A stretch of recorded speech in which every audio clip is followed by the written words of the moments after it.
see this room. Hey everyone, welcome. This is the first episode, first 1. Can I get a woo woo? Woohoo!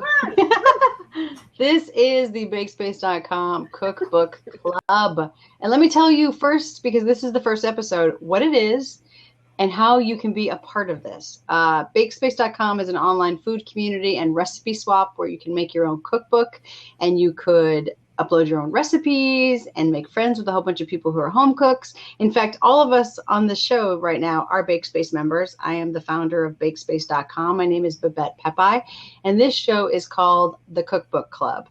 Basically, what we're going to do is we are going to pick a topic, one topic, only one. Can you guys see that one? We're going to pick one topic, and today's topic is about squash. And we're going to ask our audience, you, me, Monica, Danielle, we're going to ask our audience to submit a recipe if they have a great recipe on the particular topic to be part of our community cookbook. And then we're going to publish it.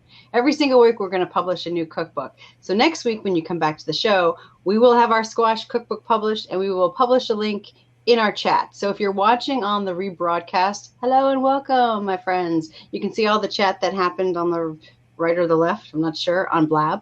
And also on YouTube, welcome our YouTube subscribers. Make sure you guys share the show because we're going to be bringing you a new show every single Tuesday. So let me introduce my co-hosts.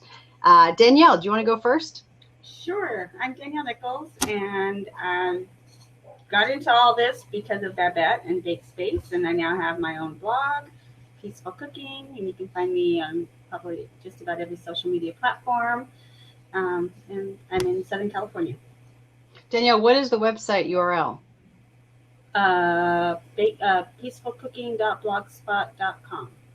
And then on BakeSpace, they can find you if your username is just I'm Stuffed. Okay, yes, and that's also on Twitter, right? On Twitter, and then on Facebook and Instagram, it's Peaceful Cooking.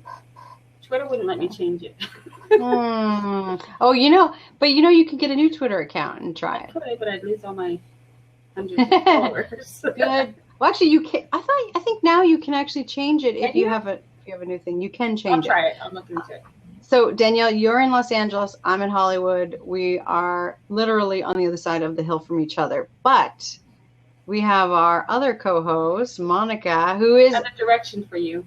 Oh, and the other way, yeah. Who is in my favorite state of all states. I have been to Montana. I've been to Utah. I've been to Colorado. I've been to New York. I've been everywhere. I've been to Florida. I've been everywhere. Alaska. Best state ever. Have to second that. What are you...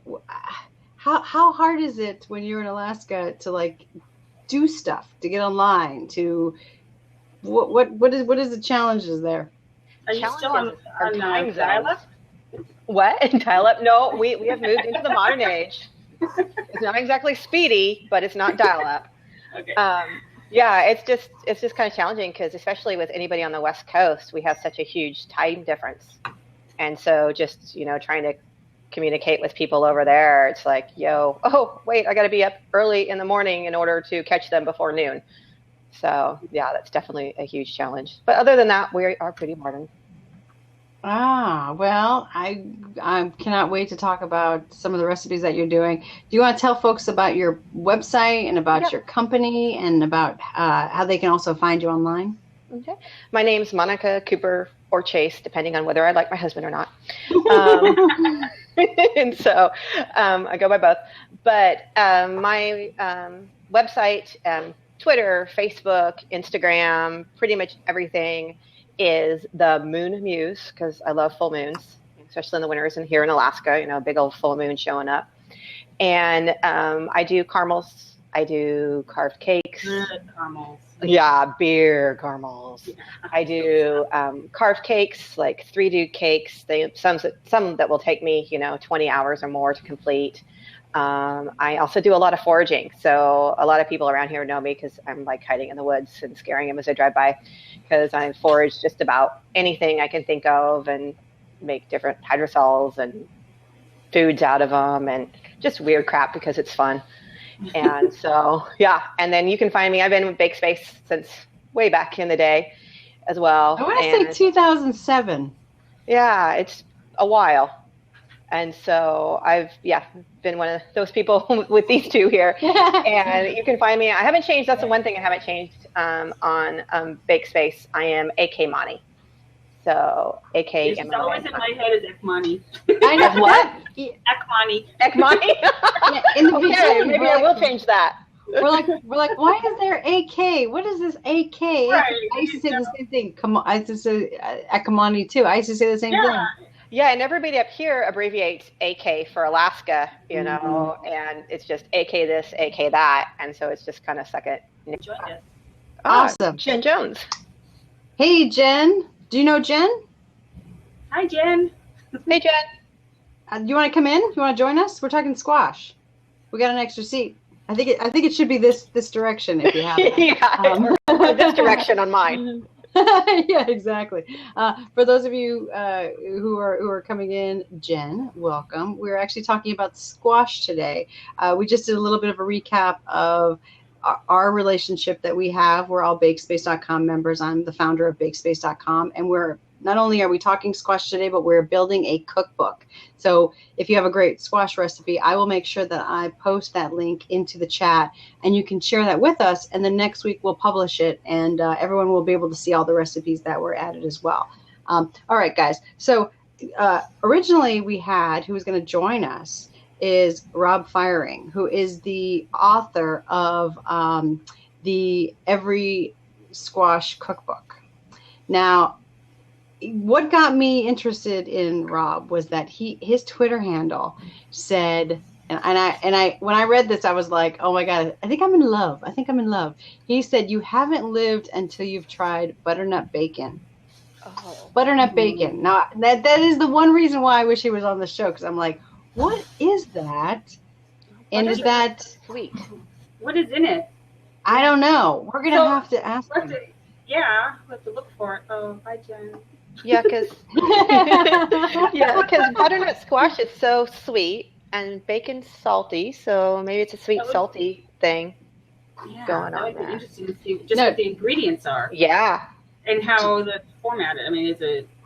Okay, here's what I'm going to do. I'm going to look for a recipe for butternut bacon. I'm going to look that up and see if I can find. Okay, roasted butternut squash and bacon pasta. Mm-hmm. Bacon and butternut pasta. It seems like it's all pasta. So maybe is that what he's talking about? Maybe that's what it is, which is basically pasta with the butternut squash diced and then bacon added, like bacon bits. Well, maybe not bacon bits, but like bacon pieces of bacon. Yeah. And then put like some sort of salty cheese on there. That sounds good. That sounds delicious. I'm hungry. I know. Now, I actually brought some. I brought some squash because first of all, I was like, I didn't even know Danielle. The moment she said, "Let's do a squash show," I was like, "Oh, that's interesting." And she said, "It's a fruit." Mm-hmm. What the hell is that? So no. I don't know. I think I was watching like Food Network or one of those things, and they said that squash is botanically a fruit, even though we eat it as a vegetable, because it contains its own seeds. The plant doesn't go to flower to make the seeds. That's so why cucumber? Avocados, tomatoes, squash, and I'm wondering peppers. You know, like bell peppers, jalapenos, are those considered? Yeah, cucumbers have their own seeds. Mm-hmm. Anything like that. Corn doesn't have its own seeds. Potatoes don't have its own seeds. You know, all those things. So squash is a fruit. You know, speaking of seeds, I was doing a little bit of research on the show today, and it said, I don't know what website I heard this on, but they says, as you prepare your winter squash, and I also want to talk about the difference between winter and summer squash as well. Okay. Hey, Brian. Hey, what's up? Hey, Brian. Hey. Oh my God. The last Any name questions? is Chow. That's such a great last name, Chow. But they said here, as you prepare your winter squash for cooking and you scoop away the insides, you may be tempted to save and dry a few seeds for next year's garden. But to roast them. Yeah. But if you grow more than one type of squash, here's the kicker. Here's the kicker. If you grow more than one type of squash, and they're left to their own sort of pollination, if you leave it to the bees, they said it's quite likely that your next generation will be nothing. Like if you have two, like you can't mix squash within your garden. Did you guys ever hear that? We mean have two different kinds? Or they merge into one hybrid? They merge. Yeah, I think it's like it's an opposite effect. It doesn't it's like the sum of their parts are not equal to something better. The sum of their parts are like the opposite. They're equal to something worse. Huh.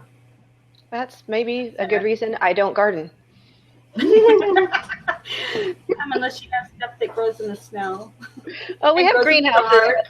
I kill houseplants. I bake. I don't grow things. So that you guys spaghetti squash? Oh, I was just gonna say, do you know what squash this is? This is a spaghetti squash, and supposedly, it's a little bit more. It's like almost like it looks like a face. If you're listening to the podcast, it's almost like a round little perfect little face with a little tiny little top hat. That is really kind of cute.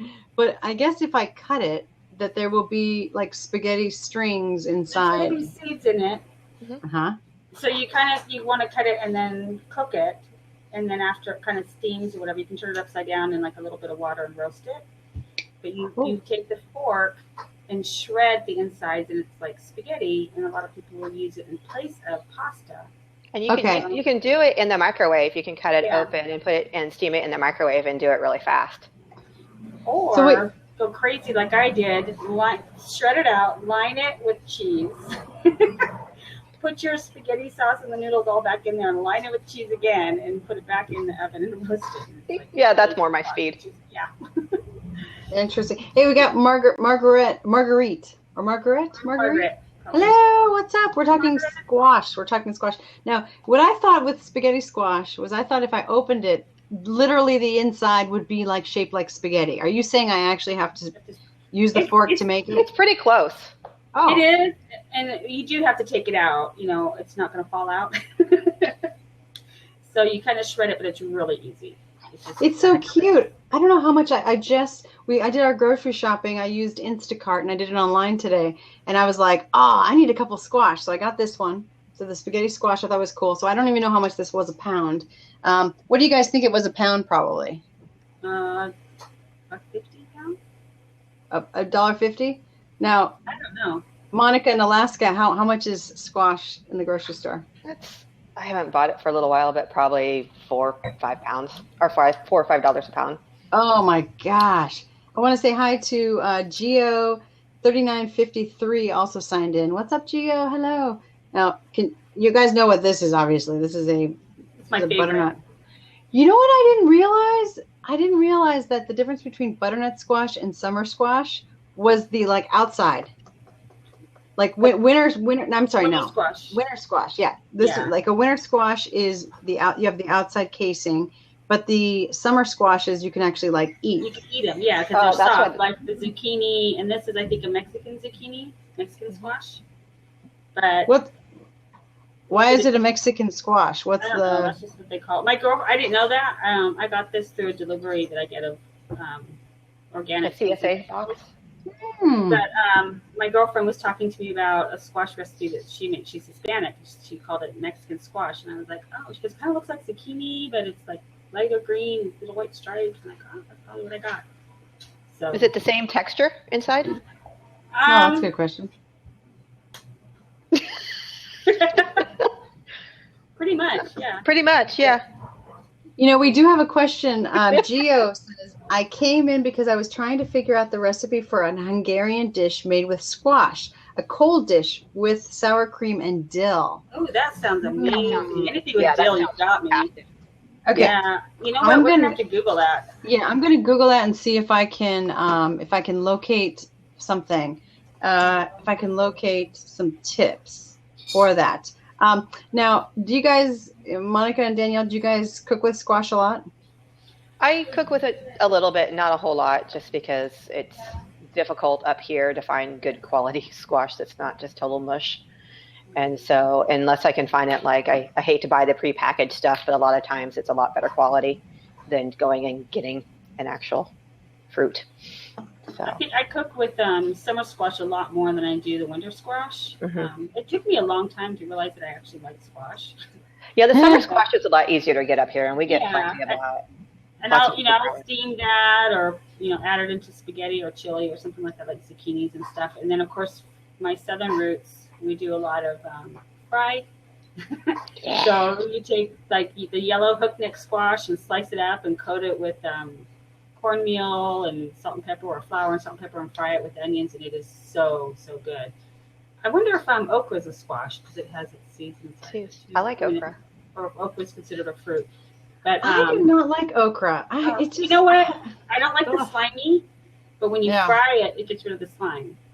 So you know what I do not like is cactus. It's terrible. I don't know what that is. Terrible. I've had it once, and you boil it first to get rid of the slime, and then you put it in a stew or something, and it actually tastes like green beans. It's really kind of crazy. But I was going to share a recipe. One of my favorite squashes is the butternut squash, and I love putting that in soups and stuff. I roast it first with some seasonings, and then I put it in the soup, and then I puree it and everything. And, that's interesting. On here. We're gonna be chatting, guys, about squash and some recipes and stuff that we found.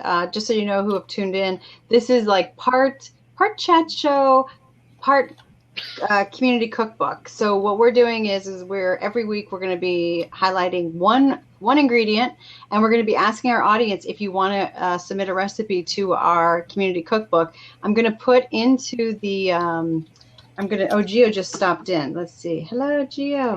Do you see he's scared that we're going to squash me or squash him? Cheers. Hi. So do you have anything to add to squash? Are you a squash fan and not sports? Oh, that's true. Yeah. I was going to say squish, but no, it had to be squash. Where did that name come from? Who thought that squash would be an appealing name for something to eat? Somebody stepped on it, and they came up with that word. It should be a tomato. No, I know. I saw that today. It actually stems from, the word is like I think it's a Native American word that we use, but squash actually started like, oh man, I was going to go into some of our trivia here, but it's like 10,000 years ago in Mexico. Oh, okay. So that's interesting. That's interesting trivia. And then of course I was trying to do some research today, and everything was like the sport. So I was like, squash trivia, and it was like, how many players of this? I was like, oh no. So what actually makes squash? Because there's all different things. We have pumpkin. What else do you think is a squash, guys? I'm going to look this up. Zucchini. Zucchini, the yellow hook-neck squash, the Mexican squash. I don't know what it's I don't even know the type of squash that I need to use to make that recipe that I mentioned. I don't know if it has to be yellow. What was the first squash? When I came in, you guys were holding up a big squash. Oh, that was that's spaghetti. Spaghetti. Why do they call it spaghetti squash? Because inside you shred it and it looks like spaghetti. You know what? I'll share a link to my blog about that. Made. You shred it into like, I don't know, 1 inch or 2 inch strings, and then I don't know if you have. Is it yellow or is it green? I'm going to show you guys a picture of it. I'm trying to remember. I remember a green tinge, but then I thought that was probably the dill that I saw in the dish. So it's a sweet dish. It's rather sweet. It's squash and sour cream and maybe some either lemon juice or vinegar. Mm-hmm. Yeah. That looks pretty spaghetti-like. How long do you actually cook it when it's shredded like that? Let me look at the recipe. You know what? I've got a recipe here that I made a spaghetti squash boat. So I'm going to post the link on the side here. Okay. And then I think it shows, the pictures aren't that great. It's a long time ago. But it shows how it's shredded and what it looks like. And then I added it to spaghetti. That picture that Bab showed looked like it had a food processor blade in it. So it could have been a totally different squash. They just that looks like shredded. A disastrous operation of some kind. Well, you have good eyesight. I'm trying to think if that's and what I don't even have my glasses on. That looks like what I'm sorry, what's your name? Bake? My name is Danielle. Not Danielle. Who's holding up the picture? Oh, that's Babette. Babette, okay. Do they call you Babs? You can, actually. That would be great. I love that. That looks like the way it's shredded for the meal that I'm thinking of. Yeah, because I Googled that recipe to find. Are you Hungarian by birth? Mm-hmm. Oh, cool. So is that a recipe that your family made and you're trying to? Yeah. Very cool. Have you tried to make it yourself? I had someone try to make it, and it just was disastrous. I don't know what the hell she was thinking, but it was just a mess. Melody just posted a recipe, cream of butternut squash soup, that I'm trying to get to, but That's probably good. my Alaskan internet is Probably slow really as hell. So, Well, it looks like this recipe. What you do is you scoop out the squash, the spaghetti part of it, and then you grate it to make sure it's like spaghetti, and then you add onion, and you fry it in bacon fat. well, there we go. Yeah. Hello, that's it. Yeah. Yeah, you got me. Bacon. Okay. And it says after an hour, you take up a double handful of the squash and squeeze the water out. You put lots of gorilla on it. I don't know what that is, gorilla on it. Gorilla? Is that in Hungarian or in English? It says English. It says English. It says gorillion. I got to go to Africa and get a gorilla. Yeah. I'm thinking gorilla. No wonder you Gorilla can't glue. find a recipe. I'm a gorilla. I'll just squeeze myself. After squeezing the water out, I put the squash in my saucepan and add a couple of teaspoons of flour and then a half a teaspoon of white vinegar and then toss it into the flour as well. Yeah, that's the Incorporated. vinegar. There's two variations. There's one with vinegar, and then there's one with sour cream. I think I'm thinking of the one with sour cream. They use sour cream. Sour cream sounds good. Yeah, and everything. You need to find your family's recipes. Like, Well, you know what? Did you ever write them down? I speak the language fluently, but I can hardly read it. And my mother has the old cookbook, from the 1940s. Have you thought about entering it into Google and and I've having it looked at- translate? There's no translation for that book, Mm. which is really sad because it's one of the best recipe books that they ever made. Really old school. And I can't read it. And I'm still trying to find some friends that might know exactly how it was done. So anyway, I thought I'd pop in here because I saw you guys holding this. Hey, that's good. Well, I'm glad that because I thought I'm not sure. I'm a little intimidated because I feel like if I open this up, I'm gonna have to commit. I'm gonna have to make something. You will. Make spaghetti. What's the worst that Make could spaghetti. happen? Won't your Add garbage cheese. hold it? Add cheese. Add Okay. cheese. And It's all bacon. good. Oh, add cheese and bacon. If I've never cooked this before, Mhm. how do you suggest? Oh, it looks like almost like a hat. Hello.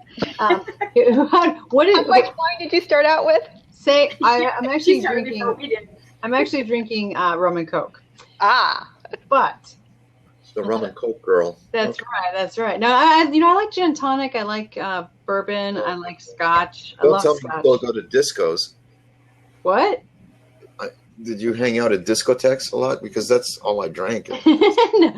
No, I didn't do kamikazes a lot. That was I remember those. that was through the rough years. You're hardcore. Okay. I'm hardcore. Now, if I've never cooked this before, what do I do to cook this? There's a bunch of different ways you can Peel it. boil it.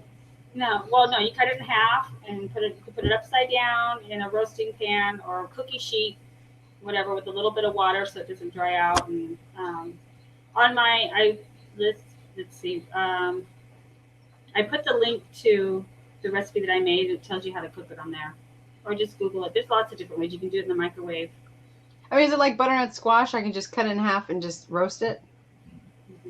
yeah, yep, pretty much. Oh. It doesn't take as long as butternut squash. Especially if you use the steam, it's a pretty quick one to cook. So. That's interesting because I got that, and then I also got some baked potatoes, or some potatoes I'm going to bake because I figure I just had this inkling for like baked potatoes. I wanted to go over a couple of things. They talk about how to pick a good squash, so that's one thing I thought would be interesting. Oh, hit it? Some of them, but I mean, you don't want any bruises. You don't want it to be smushy. It's kind of hard on the winter squashes, though. Just make sure they're not squishy, but it's not like you can smell them like a cantaloupe. Why don't one of you take your laptop or your phone or something, go into the kitchen and just start cooking, and we'll just watch you cook it.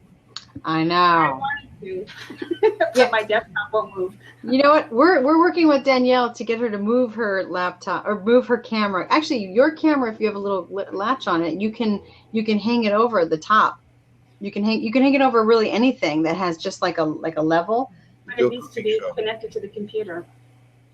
Long cord. I wonder how long your cord is. It's not 30 feet. Danielle makes the best cheesecake I have ever had in my entire life.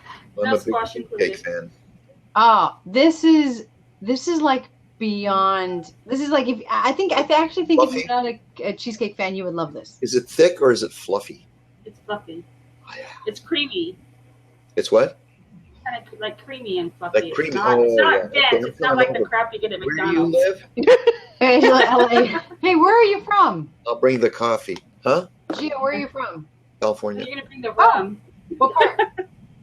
Los Angeles. We're in LA too. All of you? No, just two of us. Monica's in You're Alaska. scaring me. You know, the other night I went into a blab, and I'm relatively new to this, and there were 4 people, including myself, and all of us were within like 1 mile. Oh, no. That's funny. That's crazy. That's hysterical. I'm far, far away from you all. Yeah. Gio, have you ever been to Alaska? Only in my mind. You need to get here sometime. It's beautiful. It's just beautiful. I would love to go there. It truly is like the best state ever. So let's talk about how to pick, because I actually have some tips here how to pick a good squash. First thing is weight. They say choose a squash that is heavy in its size. Do you guys agree? Yeah. So is it that you're because I feel like when you're getting a melon, like you want it to have some kind of consistency a little bit. So would you say the same thing as for the squash? Yeah, I think it definitely is. I mean, you don't want something that feels just too soft, and you want some depth to it. Yeah. Except when you put it on the grocery store and you put it on the scale, you're like, oh no! Right, how many pounds? Yeah, exactly. Oh, yeah. That's when things get spendy here. I can imagine in Alaska that would be very expensive. Now they said the stem. They said with stem, the stem should be intact, firm, and dry. This is exactly how this is right here. It's very dry. Good. Yeah. Well, I used, like I said, someone from Instacart bought this for me today. Actually, Instacart did not buy it. I bought it, but Instacart brought it to me. And I was happy because she seems like she picked stuff that was, maybe it's when you're shopping for someone else, you're more aware of like good produce because you want to make sure it's like perfectly, I don't know, it's kind of strange, but it seems good. It like almost seems dry, like it's. Well, that makes sense because you wouldn't want it to rot inside, and if that stem is sunken in and moist, then it's probably building rot up in there. So. Oh, right. You know, I was on recently. I was on the Fork Report. I don't know if you guys listened to that show. And Neil said, I was listening to him talk about avocados on a previous episode. He said something about the way that you test an avocado is you take off the little stem off the back. It looks kind of like that, but it's like a little stem that pops off. And he said, don't do that because that's where it's like you messed it up for some reason. But that's how you test it to see if it's the air gets in and screws it up or something, I guess. I cannot remember what he said, but all I know is he said, don't do that. He said, don't push, but don't put holes in it. Don't push your fingers through it, and don't take that stem off as well. So when I'm at the store and I see one without a stem, I stay far away from it. Oh, actually, good point. And then also, hey guys, welcome everyone who's just chiming in as well. Color. Each variety has its own color or colors, and in general, choose squash that is rich and deep in color. A pale spot where the gourd rested on the ground is okay as long as it's not green. Now, this has like some. I mean, does that look? That looks like it has scratches or something. Does that? Yeah, it's probably from growing on the ground or dropping. Or bouncing against other squash types. Oh, that makes sense. You know, the thing is, like with the winter squash, their skin is so thick that it's not really going to affect the fruit on the inside. Good point. Very good point. Okay, so now avoid. Here's what you got to avoid: cuts, cracks, and spots Soft spots. Soft spots. not just spots, soft spots. Okay. Yeah. Okay. And then also, which can lead to mold growth. The skin can be easily nicked, and the squash is harvested when the squash is harvested too early. Say that 3 times when you've had a gin or rum and coke. I had the gin and tonic earlier. There we go. Absolutely not. So, I think when you guys are buying your squash, are you looking for something in particular? Or is it that is squash for some reason for you, you get a recipe and you decide to make it? Or is it like squash comes in season and you're like, hey, let's make a squash recipe? I see something intriguing at the store and I'm just like, okay, I find that I'm a very visual person. So I see an interesting shape or something just I'm passing by. It's like, oh, that's a cool one. It could be just something standard like acorn squash, but there's just something sticks out. And I'm like, okay, I'm going to make something with it. Because it's just all about what I see with my eyes. You know how many times I've bought something and it's just sitting in the cupboard or in the refrigerator. I'm like, I don't remember what I was going to do with that. But I have very good news for you, ladies and Gio. With these squash, you can keep them for a really long time, especially the winter squash. You can keep them. Let me look at my list here. Let me look to see how long it was that you could keep squash. You can basically no. Listen to this. Thinner squash, so this is like the summer ones, and also spaghetti squash. I don't know why that's included in that. It's not as hard. Really? Yeah, once you cut it, you'll see it's not nearly as hard as a butternut. Oh, that's good. Yeah, the butter is really hard to get into. You can keep it for how long if it's not cut? If it's not cut, you can use it within a month or 2 of harvest. See, the problem is, how do you know when it's harvested when you get it at the grocery store? Well, you can tell whether in a week. Not here. it has some virility. Interesting. Hi, I am Larry. Hello. Hello, Larry. Hi, Larry. Do you guys remember Larry from BakeSpace? I haven't seen him in so long. Larry or no? I don't think that is, but there was a Larry from pie guy? BakeSpace. No, did he do pies? Or was that Bob? I think Bob did pies. Bob did pies.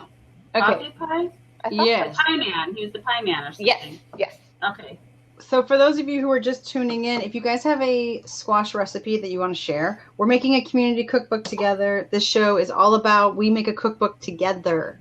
We pick a topic, and then we submit a recipe, and then we publish it. And next week, it'll be available. So make sure you guys subscribe to us, because then you will know when these cookbooks are available. And they're going to be free. So it's not like no one's making money off this. We're basically saying, let's make something together and then see what everyone else is cooking as well. So I just put the link in the chat room. I think it's over there, maybe.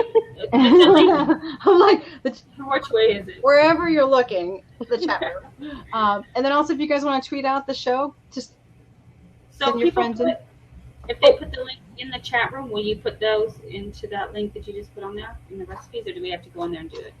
You can tell me if the recipe's already on BakeSpace. I can go in as the admin and I can attach it to a cookbook. But I definitely wanted to make sure we had the other squash to tell you the winter squash, how long that stays good for.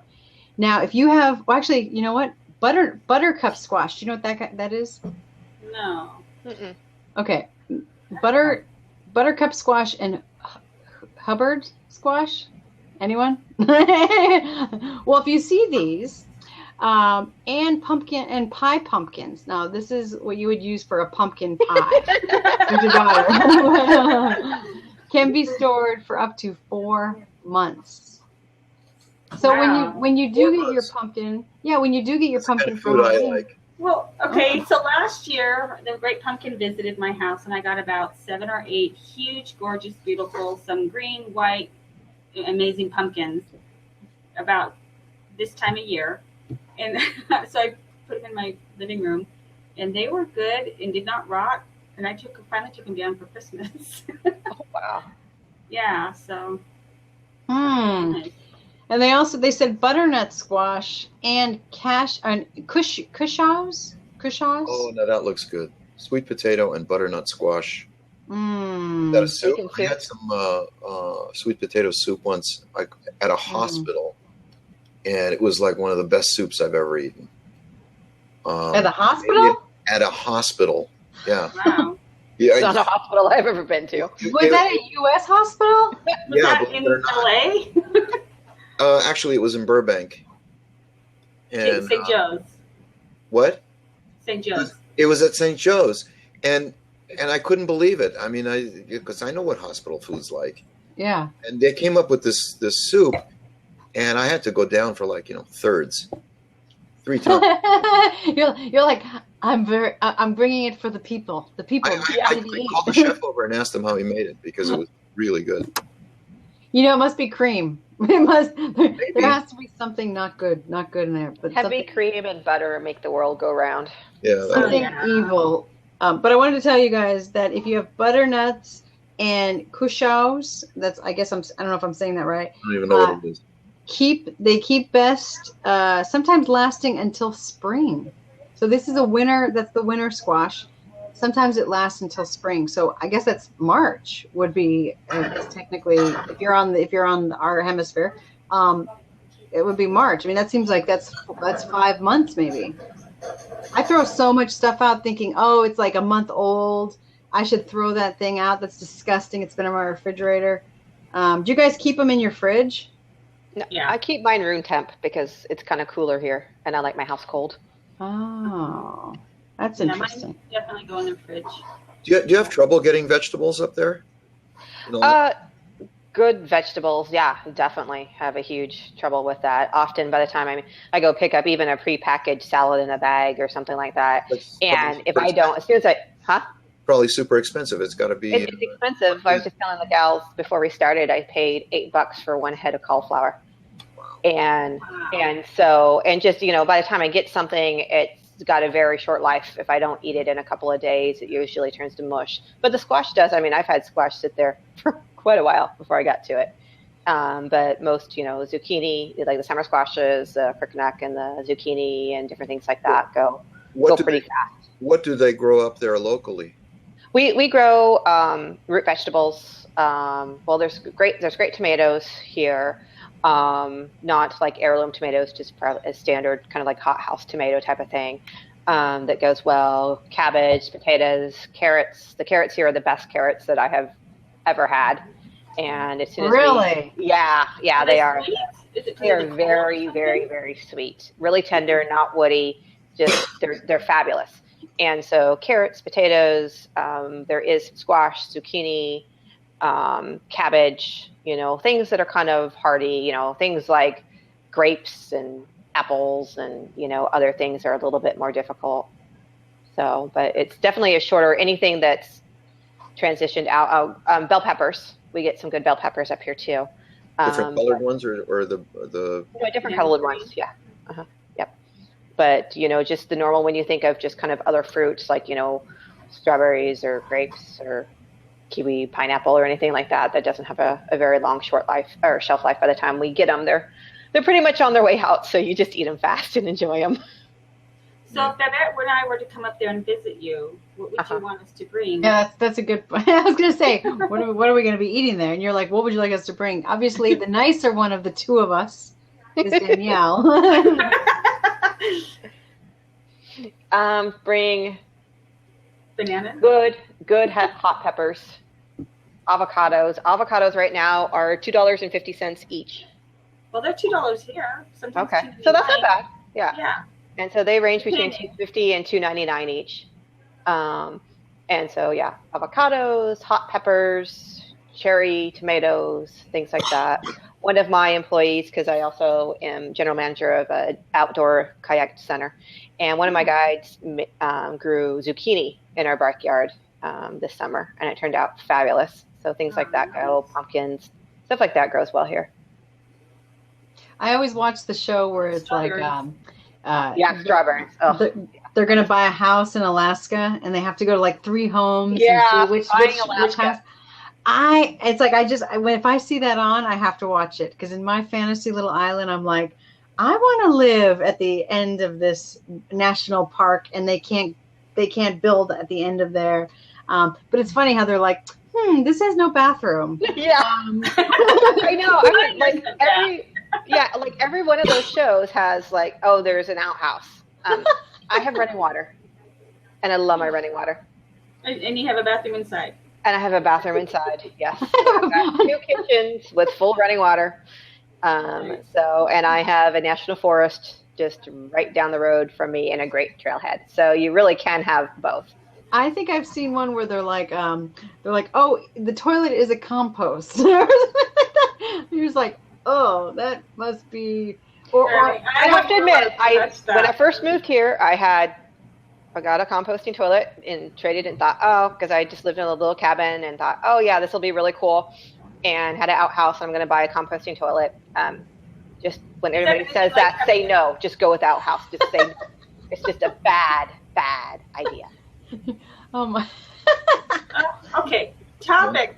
Squash. Oh wait, that is a contradiction. I want to show you guys. I want to show you this artwork on pumpkins. I'm putting the link in the chat room right now. You have to see this.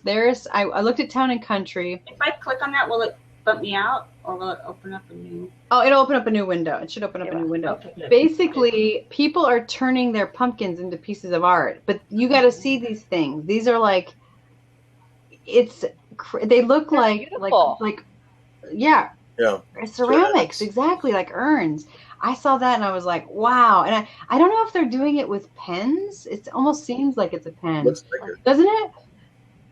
It looks amazing. I mean, they would last so much longer because once you carve into one, they're like gone in a couple of days. They just disintegrate. And so that'd be a great way to keep the pumpkin art around for quite a while. Oh, wow. Yeah. You know, speaking of pumpkins, are you guys doing anything for Halloween in Alaska? Is it popular? Halloween's very popular, but I'm going to be on my way to France on Halloween. Ooh. So jealous. Yeah. Are you going to dress as a witch? I'm wearing my Halloween shoes. But shoes. Are those the red sparkly ones? No. That's for my other city to live into. But no, they're little. Get some recipes while you're there. Yeah, I'm going to eat a lot while I'm there and drink a lot. I did see. Oh, go ahead. Make sure those French don't give you stale bread. See, what kind of squash is popular in France? Mm-hmm. Yeah, I could check that out. I'm more interested in I'm assuming wine and cheese and meat. Zucchini is popular in Italy, but the one is cheap. Yeah, my French employee makes great ratatouille. And they don't do squash; they do truffles. Yeah. No, she makes some great squash and zucchini, summer squash and zucchini type of recipes, and ratatouilles with tomatoes, and it's pretty awesome. So, I got the newsletter from About.com today. We work with them a lot on our conference. Which, speaking of, our conference is this weekend, by the way, in LA. Mm-hmm. Danielle will be there. We have a food blogger conference, Gio. It's called Tech Munch, and we're doing our event at Cross Campus on Saturday, and it's a big food event. Food bloggers come and they all learn about content strategy and optimizing and taking better food photos, all that kind of stuff. It's called Tech Munch, and it's at techmunchla.com if you guys want to check it out. I did get the About newsletter today, and I thought it was a little. All of a sudden, I'm getting all these newsletters for squash, which pumpkin. And I was like, pumpkin time. I'm onto something. And because at first I was like squash, because Danielle's like, let's do squash, and I'm like, squash is not sexy. And she said, what makes food sexy? And I was like, well, it's not squash. I mean, maybe.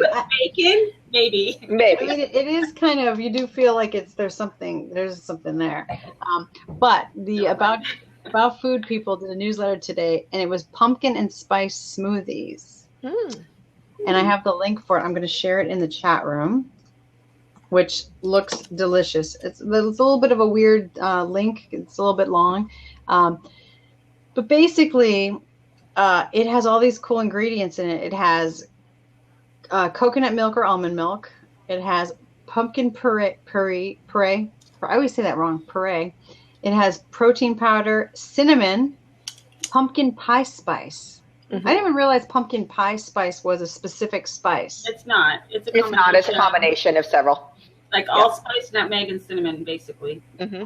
Yep. It's for people who don't want to buy all 3 spices. And I didn't know I had pumpkin spice, but now I have like 4. I'll give you one. Interesting. Okay, so basically it's like a combination of all of them, so you don't have to buy them It's like individually. Italian seasoning. Yeah. Oh.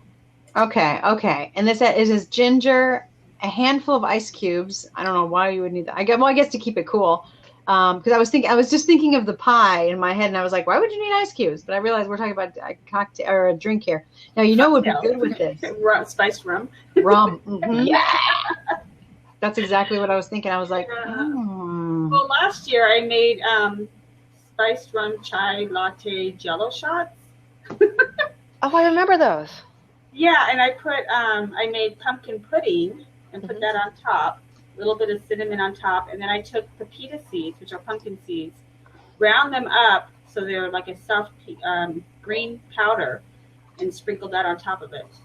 But that rum really, really pulled through. Yeah, Okay. I tried to make pumpkin beer caramels once or a couple of times, and it just never translates. It just kind of gets muddy when I try to do the caramel process. Yeah. The when you say spices come muddy, is it like it just doesn't through. Muddy in flavor, and so It's not complementing each other. no, it's not complementing. It's just kind of there, but it doesn't really. When you make caramels, there's a huge amount of stuff that happens as far as just the caramelized sugar flavor that takes over. So unless you have a very strong flavor to complement that, it just gets kind of muddy. It's just kind of there, but not really standing out. And so every time I've tried the pumpkin stuff, I've added even more spice to it, and it might as well just be a spiced caramel, not a pumpkin caramel. It's weird because pumpkin, it seems like it's a strong flavor, but when it's added with other things, it just kind of takes the sideline. Well, exactly. Yeah, it just kind of disappears. And so I've tried that a couple of times, and I thought, oh yeah, I can do something, but nah, it's just pumpkin pie spice caramels is what it is. It sounds delicious. Yeah, that's not going to work anyways. Okay, I also got a newsletter. I got a newsletter today from the Goody Girls. Let's see if I can get that to focus. I've never been to their place. They're in Glendale, aren't they? Yeah, it's she won the Cupcake show, Cupcake Wars. She won Cupcake Wars, and I can't. Her name is Annette. Oh, there. Okay, now it's focused. She just had had Starbuck, isn't it? Yeah, she just had a little baby. Oh, cute. And they have little cupcakes on. And these are you know what? I didn't write what they were, but they're pumpkin cupcakes. Are they chocolate and pumpkin or something? You know, I don't think chocolate, because I'm looking at it and it's a little bit redder than. I don't see any chocolate. It's not brown pictures. Well, you know what I can do? I can look through my Gmail. That's what I'll do. I'll look through my email and see if I can. They're great. They're very sweet. A couple of cupcake shops in. Where are their cupcake shops? In I think is it Glendale? It's at the not Americana. It's not Americana. It's near there. The Grove. Yeah, it was in Glendale because I was going to go to their something of theirs, and I didn't get a chance to. Are they up in La Cañada or La Crescenta too? They are. I think they are too. So it's okay. It's basically pumpkin. Oh, it's pumpkin pancake cupcakes. Oh. Okay. It says, guess what today is? October. And guess what that means? Pumpkin pancake. Pumpkin. You know what? You shouldn't say that after a cocktail. Pumpkin pancake cupcakes are back. To stop in today and grab the first batch of the season. Oh, that's cute. These are our most popular cupcakes of the year and have been showcased on the CBS The Talk, and are the official cupcake of the Breeders' Cup, which is the horse, the LA horse thing. Oh. And because they have the word pancake, they are technically a breakfast food too. Of course. So you can have them all day long. She actually put it's kind of cute. Also, the shelves, there's campfire s'mores cupcakes. I saw s'mores dip, where you take like the chocolate and the peanut butter chips and put it in a roasting pan and top the pan with the marshmallows, stick it in the oven. You saw that on Facebook, right? Yes, and I shared it. That's the best part of the s'more anyway. Oh yeah, the marshmallow. You just use the graham cracker to dip. I think, Danielle, you, me, and Gio are going to have to get together. We're going to have to test that theory. We're going to have to taste test every s'mores ever made. Right. One time I took this is off the topic, never mind. I could go on and on with roasted marshmallows. Roasted marshmallows over butternut squash, kind of like a sweet potato pie thing. Oh, that would be good. Yeah. That's out of my realm. Are you're not a sweet person? I've never done that. No, we haven't either. We're just thinking how good it would be. Yeah, I mean, sweet potatoes are sweet. Like butternut squash is sweet. Squash and yeah. Yeah, do a puree with some of that on there. I think I have a cocktail recipe too for pumpkin. I haven't had a marshmallow in like 30 years. Oh, what is wrong with you? Yeah, there's something. Yeah, you got to go away. Today is the day. You're out. That's it. You're gone. I've never had one for a long, long time. I took a marshmallow and roasted all around except for one side, and you let it sit for a minute, and the part that you didn't roast, concaves, and you end up with this marshmallow cup, and you fill it with Kahlua. It's just a quick little shot glass. No, that's an idea. That takes way too much time. I just want to eat it. Oh, but I tried it, I don't and it have was that really fun, but you have to do it quickly because that Kahlua goes right through the marshmallow. Mm-hmm. Oh, the Kahlua. Mm. Oh, yeah. Okay, this looks good. This is a pumpkin simple syrup recipe. I don't know. Oh, so I guess you can make nutty pumpkin coffee and nutty pumpkin hot cocoa. So I guess this is the hot cocoa and that's the coffee because it looks lighter. But you use pumpkin puree, sugar, water, and pumpkin pie spice, which I feel like, Danielle, you probably have pumpkin pie. I have all of it. Yeah. I have the spice. You know what I was thinking? No, I was thinking your cheesecake. Oh, spice. pumpkin cheesecake is freaking amazing. I make a pumpkin cheesecake. That sounds fantastic. I have never had your cheesecake. No, you Express some up here. Oh, you're out. You're out. It only cost you like $60. right. Overnight it. I'll freeze it first. You'll just have it next time I come down. Yes. But pumpkin cheesecake is one of my, I have friends that ask me for it every year at this time. Like, are you making me pumpkin cheesecake? You know what? I should find that recipe and put that on the. Shoot, it's 6:00. We probably only have a few minutes left of the show. I was just going to say, I got to go start dinner. We were going to go 5 to 6. So let's, I do have a little bit of a game if you guys want, if you have to leave, Gio, but the two of you guys want to play a little game. I'll play. Okay. Is it a drinking game?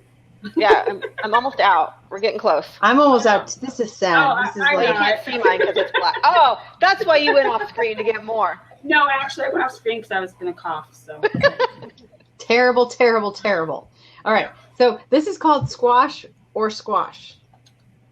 Basically, I'm going to say something, and you have to tell me, is it the game squash or is it the food squash? Okay. Okay, so squash is played or eaten today by more than 25 million people, 1.2 million in the United States. Eaten. I'm going to say game. Eaten.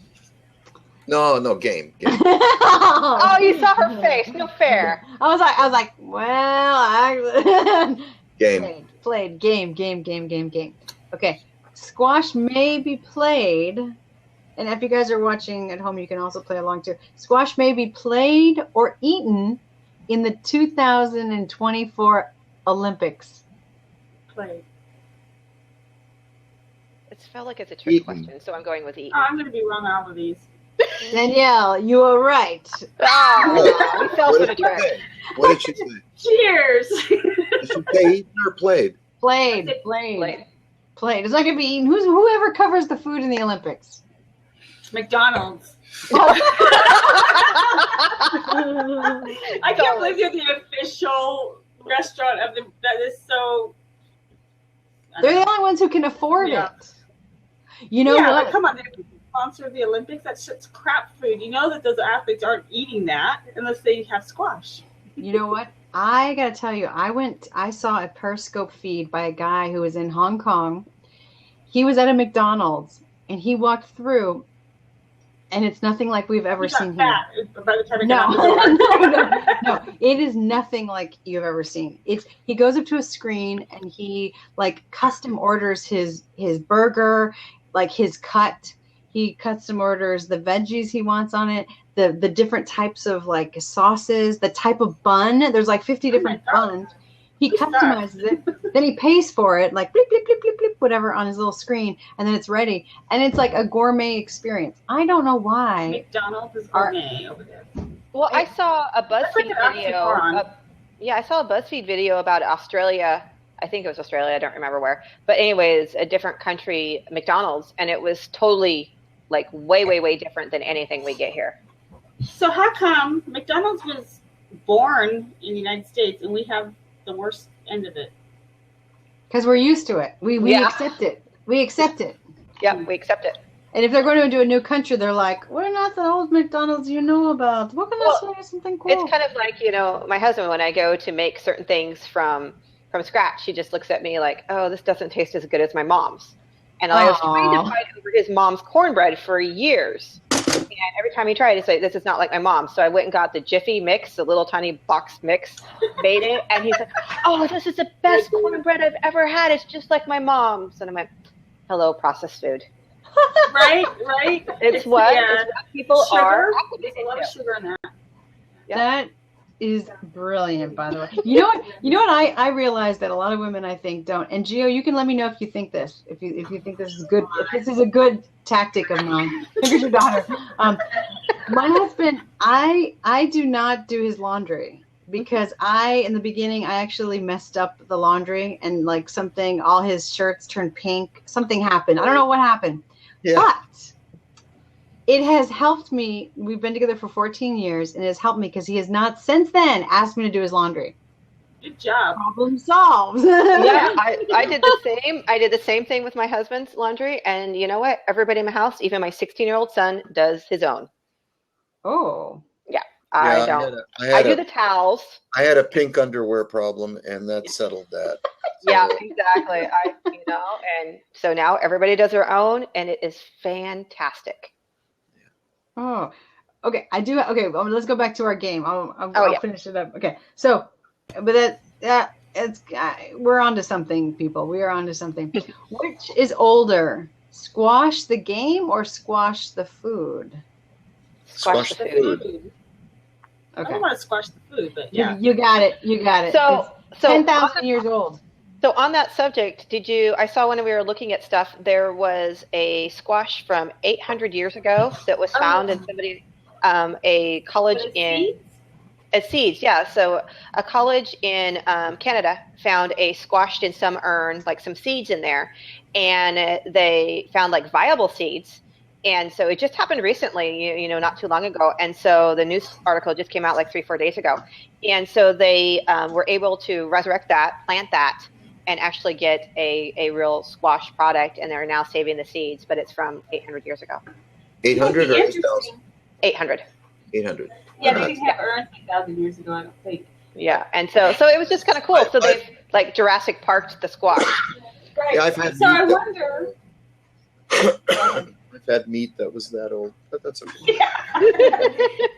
So you know how they will. It's not the same as GMO, but they'll do hybrids and stuff like that. And the strawberry that we eat today doesn't taste like the strawberry that our grandparents ate.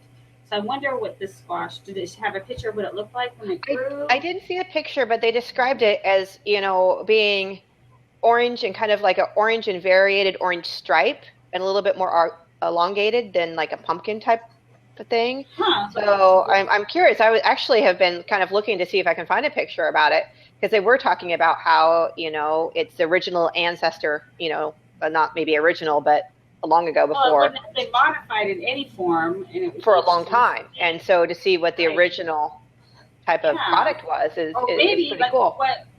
What did we make it into now? Right. Hybrid wise, like dogs all came from wolves. But, yep, exactly. Great Danes. Oh, yeah. Chihuahuas. I have 2 Chihuahuas. I'm a little biased. Actually, I did have I found a picture here, but it's not their picture because it has stickers all over. It's so funny. Why would this is terrible journalism? They basically talk about they said that the students found this, and then they have the story, but the picture they use in the story is a picture of squash that's in the grocery store because there are labels on every squash in the picture. You mean they didn't have labels 800 years ago? Yeah, that's a little. Printers? What the heck? That's a little ridiculous. So, how many calories do you guys think makes up the average squash in a cup? Cup? And 80. I have to go make dinner, guys. 18. So, What are you making? Thank you, Gio. it's really nice meeting you, and we'll do it again sometime. Hey, Gio, we just followed you. What are you making for dinner? Good question. Then I got to go raid the fridge and see what's there. That's the way to do it. I've got a really Pantry dinner. squash, but that's not gonna cut it. Well, Anyway. good luck on your hunt for the recipe. Yeah, thanks. I'll let you know if I find it. Oh, yeah. Yeah, definitely. Okay, talk to you later. Bye-bye. Bye, guys. See you later. So, for calorie wise, per cup of squash is 18 calories. That's it? That's it? That's how many Wow, calories I is in a thought it was squash. a lot more. Like, what is there? Like average squash? Was there a type? Oh, I think that's my commercial. Oh no! It's so funny. I have the website up, but it already started refreshing. Did you guys hear that commercial? No. No. Oh, there it goes. It just stopped. It all of a sudden it started playing. On average, you know what makes it probably really fattening is the butter And the cream.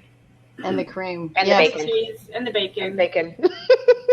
Everything that makes it yummy. I have a true or false question. Squash comes in many different shapes and colors, including tan, orange, and blue. True or false? Never heard of a blue squash. Never heard of a blue squash Eggplant. either. Wait, is eggplant a squash? Oh, that's purple. But it might have a blue Bluish tinge. How often do you even see any plants that have a blue flower? I'm going to say Here. false. Yeah, me too. You both are wrong. Okay. Blue squash.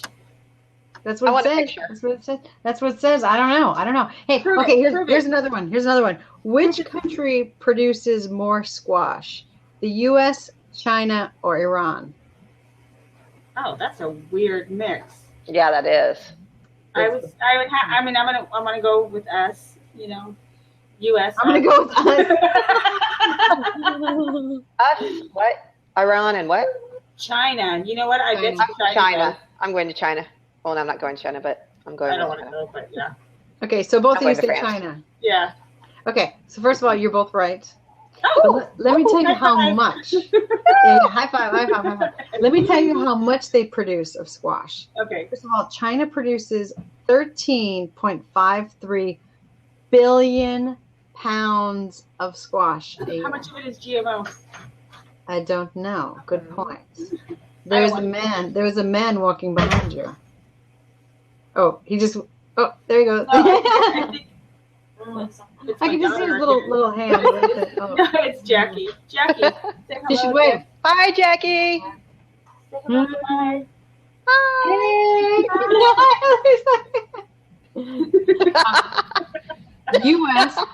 U.S. produces, so in comparison to China, 13 which is, billion? what? 13 billion? 13 billion people are watching? No. Yeah.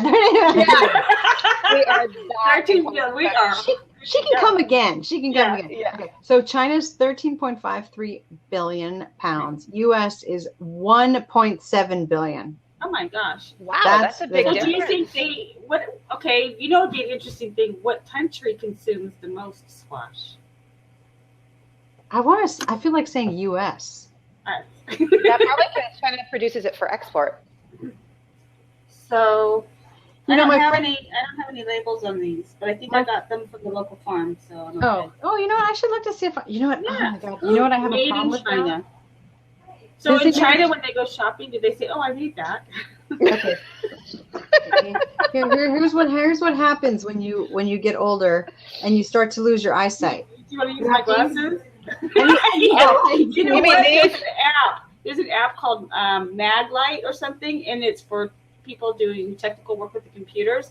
And you put it on there, and it expands. Makes it bigger so that you can actually read what those little numbers are on the back. Of the Oh, computer. that's awesome. Yeah, it's really cool for pictures too because it zooms in so much. It's incredible. There's too many. There's like 3 addresses on this, and I think it's like a distributor, a place, blah blah blah. It has nothing. And this one has no label at all. That's very strange. Well, guys, this was super fun. This was no more trivia questions. Those were cute. No, I got. You know what? Next time though, because once we won't be prepping for the conference this weekend, I will have a little bit more time to get a little bit more sinister and find some really crazy things. So we have James Lawson. Hey, James Lawson just came in. Hello, James, James. You want to come into the extra chair? James. You have the seat locked. No, it's not. It's open seat. James, no do you want one's to come in there. Here, you know that's the worst thing when you come into a chat room and you're like okay. He's bouncing around. Come on. Chicken.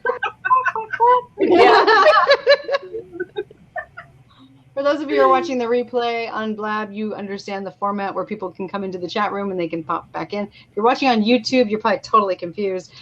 This is on Blab, so we have people who come and watch the live show, and we say, come on in and join us. And James, I want to be on the record, James is chicken. Oh, Max is here. Max is the one that's chicken. James Sorry, James. You're good. Well, the little logo is the same. Yeah. No, it can't. It's probably it's like probably they didn't have their own a little chicken. I like chicken, but I don't do squash. We're just too much for him to handle. Let's see if I can get. Okay. Oh, you know what it is? It's when you if you don't have your own picture. No, when you join, it says your name, but then when you actually type something, it uses your username. That's confusing. That's a really weird quirk that technically they should. So he just finally typed for the first time. Okay, so it is the same person. James is chicken. Max. Okay, first of all, he's a U.S. Navy retired, so we bow to your service, and we think that is amazing. You work from home, developing advertising and traffic websites with PHP. Okay, BakeSpace is PHP and Ajax. Most current is try-ads.com. We'll have to check that out for sure. So you should totally come into the chat just to say hello, because this is hi! Here he goes. A bunch of nags. But you came in anyway.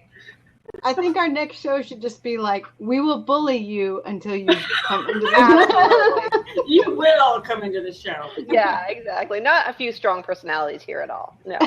So what is it about squash that you don't like? Oh, three, you talking at once. What are you saying now? What is it about squash that you don't like? I just don't like it. I don't like the texture. I like cucumbers and I like raw squash, but not cooked. I would like raw squash on my salad, and I think it's the texture. I don't like too many vegetables cooked. Where are you from? Originally around the Philadelphia area. Hello, great lady. She said I never ate her squash. Hi, Linda. Linda just showed up as well. Hello, Linda. Hello, Linda. We're talking squash, and we made James come into the room with us. I think he's got a dog behind him or a bear. That's Bandit. Yeah. Bandit. Hello, Bandit. Hi, Bandit. What kind of dog is that? He's a mutt. He'll usually sit like with his head right here and watch me program for hours. He's a smart dog. He's a smart dog. He's like learning code. He's like, when I start my startup, I'm gonna be able to beep, beep, beep, beep, beep, beep. Make my dinner. Give me milk. He's gonna program a auto feeding program, an app that basically says like, I'm hungry, feed me now. It's got this little thing and it automatic throws bones and balls. Oh. It'll load and then it'll kick. Looks like a back scratcher to me. It scratches the dog's back. That's pretty good. I have my dogs on the floor as well, and it'd be cool if I had one of those things I could just be like, hey, click, click, click, click, click. Well, we're glad you. How did you stumble upon us? I was just kind of poking around, just looking at different, going through each one, and just kind of popping in and see if I recognize any faces that I hadn't followed yet. This is my thinking mode. That's cool. How do you like the platform so far? Love it. Oh, good. I some of my members have been bugging me to do some kind of webinar, and we've tried webinars with very professional style platforms with desktop sharing and video and you name it, document sharing and that sort of thing. You could have up to 32 video members and 1,500 seats open and that kind of thing, and couldn't get anybody to show up. Now I'm doing it on here, and I got people left and right just popping in. So yeah, no, it's definitely different. Hey Jill, how's it going? Hello. Hey, we're winding down our show, guys. We started at 5. We're going to be doing a show every Tuesday, and look at that little samurai guy. We're going to be doing a show every Tuesday. We're going to be picking a new topic. I don't know. I think next week's topic is bread baking. If you have some yeasty beasty fears, we're here to squash those. If you there's a joke in there. It's amazing. Huh? I said you do so much bread. It's amazing. I always like watching your stuff. It's fun. I've done everything from no knead to sourdough. It's like fast rising to slow rising. I mean, yeah. And I used to be really scared of yeast. Yeah, I've taught a couple of people that were kind of scared of yeast. They're like, they can do all kinds of things. I'm like, no, just let it mellow, let it be happy. It'll be fine. So next week is all about bread. Yes, we're going to have a great time sharing recipes. Since this is a new show, usually we have 2 other shows we do, Kitchen Party and Get Baked. Get Baked is on hiatus right now. Kitchen Party, I think we're going to be doing a show this Thursday. I am still in the process of our conferences this weekend. So once I get through the conference, we're going to be putting up a page where we can highlight some of the videos that are here as well, and then also be able to kind of point our community to once we sort of figure it out. But thank you guys for joining us. Really appreciate it. Monica and Danielle, of course, and James, thank you for popping in and letting us totally bully you. It's all good. We appreciate it. All right, guys, we will